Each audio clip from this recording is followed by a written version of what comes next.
ቡራዮ አድናቂ የሆነችው እህታችን ምን ገጠማት?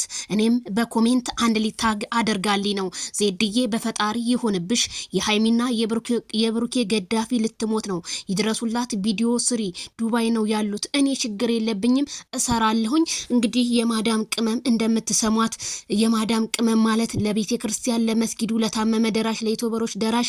ዛሬ እንግዲህ እህታችን ልሞት ነው፣ ሕክምናም ሄዳ ልትሞች ነው ተብላ ወደ ሀገር የመግቢያ ብር ስለሌላት ብሩኬና ሃይሚ ይርዷት እያሉ ነው። ብሩኬና ሃይሚ ደግሞ አሁን ላይ ያሉት መዝናናት ላይ እንጂ ሰው ሊረዱ አይደለም የሚሄዱት። በጣም ነው የሚያሳዝነው። ከቻላችሁ ላይቭ ገብታችሁ ቲክቶክ ላይ አስተላልፉላት።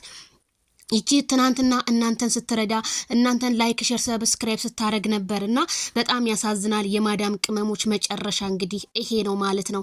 ማንም የሚደርስላችሁ የለም። አንድ ቲክታክ እህታችን ብቻ የሰራችሁ ማንም የሰራባት የለም። እህታችን ልሞት ነው ድረሱልኝ፣ ልብ ድካም ይዟት መስራት አቅቷታል፣ የመሞቻ ሰዓትሽ ደርሷል ተብላለች ሆስፒታል። በጣም ነው የሚያሳዝነው። እባካችሁ ይሄንን ቪዲዮ ይድረስ ለቡራዬና ለሃይሚዬ ሼር አድርጉት። ሁላችሁም ለሁሉም ዩቲዩበሮች ይወክላል፣ ለቲክታከሮችም ሼር አድርጉለት። አላህ ያሽርሽ እህቴ። ሌላ ምን እላለሁኝ?